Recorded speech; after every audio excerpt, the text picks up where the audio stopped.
I can only imagine what it is you go.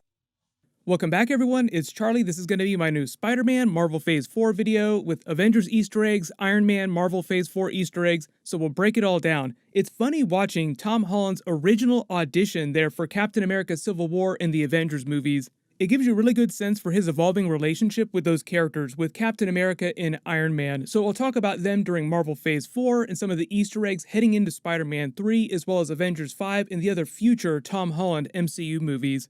So if you're new to the channel, be sure to subscribe to get all the videos. We're doing giveaways for copies of the Marvel Avengers game. All you have to do to enter is be a subscriber and let me know what kind of Iron Man Easter eggs you want them to include in Spider-Man 3.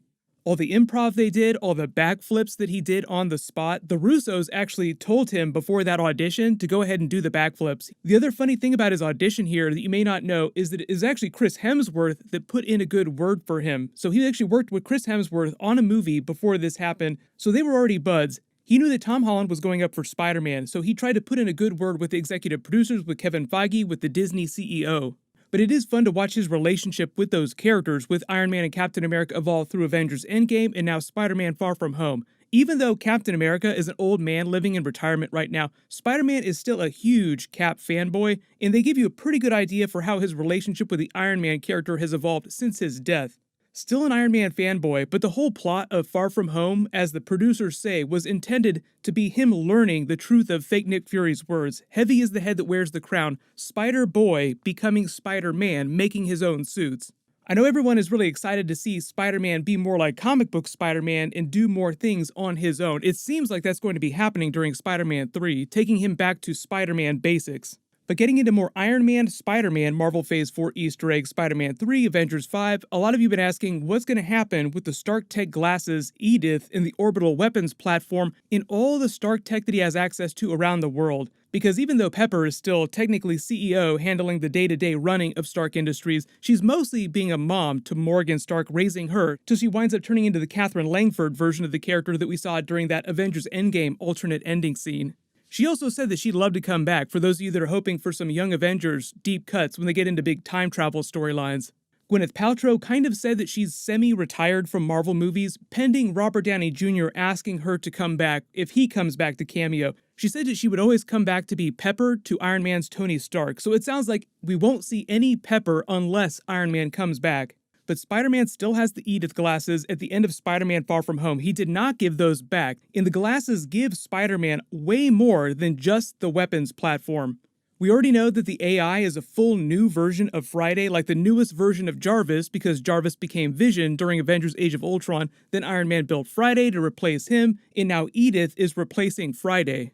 I'm assuming that Suit Lady, the Karen AI that was inside the classic Stark Tech suit, isn't around anymore because he kind of destroyed that suit and built the new one. But you have to imagine that anything that Friday could do for Iron Man, give him access to any Stark Tech around the world as well as hack other tech, the new Edith glasses can also do that for Spider-Man. And even before he got Edith, his regular Stark Tech suit, the classic one, before the upgrade, was able to hack the New York City passport office to get him through the line faster when he was running around town getting ready for the class trip.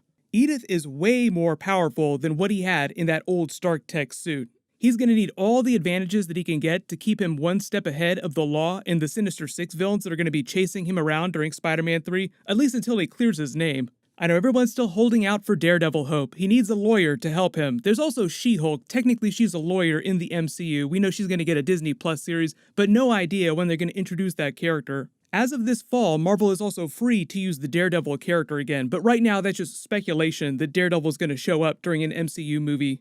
Right now, the other Avengers who are still alive would also be able to help him on the DL. War Machine is one of the few who are still technically government employees because he's still active military, so he does have to answer to Thunderbolt Ross on the World Security Council. But even during Avengers Infinity War, he effectively muted all notifications from Thunderbolt Ross in order to help Captain America's Secret Avengers when they showed up with Vision. So regardless of who they have to answer to, any of the Avengers are fair game to do Spider-Man a solid during Spider-Man 3.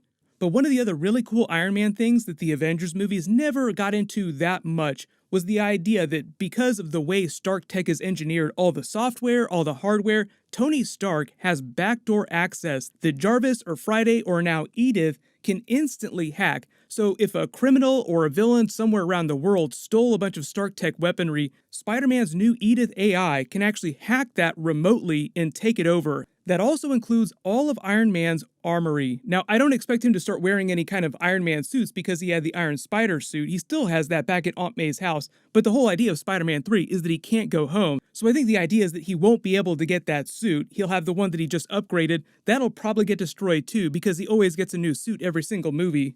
But effectively, Spider-Man now has control of all Stark Tech of any kind all over the world, including that weapons platform. It's just all the focus was on the weapons platform during Far From Home. But I think part of the idea in starting Spider-Man 3 where they do with the character, with him on the run, is to make him feel like he's isolated from everyone else, his old friends, the other Avengers.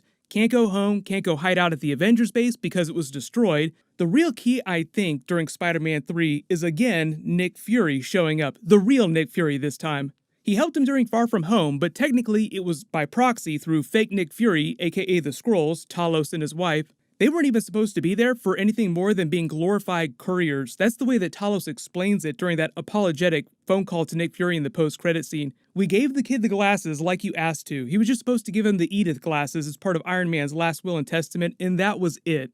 But then all the Mysterio stuff with the elementals blew up, and then everyone started asking for the Avengers to rush in and help, and he had no idea where the Avengers were because he's Talos, and real Nick Fury didn't tell him what was going on with the Avengers after Endgame. So like he said, we really need you to come back. So it's safe to say that Nick Fury comes back for at least a small cameo to help clean up the mess that Spider-Man and Mysterio created. But for those of you wanting more classic comic book Spider-Man, him doing things on his own, making his own tech, his own suits, when you think about the events of the last two films in his arc, they've slowly been stripping away all of the Iron Man tech that's built into his suits. So during Spider-Man 3, it's a pretty easy prediction to make that he'll have to rely on his own abilities more, his own instincts, talking about Spidey sense or the Spidey tingle, whatever they want to call it in the MCU. More of him MacGyvering himself out of situations while he's fighting new Sinister Six villains. They kind of did that with the Iron Man character during Iron Man 3. They basically took him out of the suit and he had to MacGyver his way through that Mandarin situation, even though it was the fake Mandarin. The real Mandarin will show up during the Shang-Chi movie. I've already done a teaser video for that because we got some behind-the-scenes footage. I'll link it at the end of this because there are some funny moments with the Trevor version of the Mandarin. But thematically, I think we can all agree that Kraven is probably the top pick for the villain that they're going to introduce during Spider-Man 3, taking things back to basics, taking them back to their more animalistic state, hunting Spider-Man like an animal. Let me know in the comments though, going forward in the Spider-Man movies in the Marvel Cinematic Universe, what kind of Iron Man Easter eggs do you want to see them include in the stories as Spider-Man continues to evolve as a character and get older? Recently, there was a bunch of news about the title for Spider-Man 3 possibly leaking out. You can click here to learn all about that, and you can click here for that Marvel Shang-Chi movie teaser. Thank you so much for watching. Everyone stay safe. I'll see you guys tonight.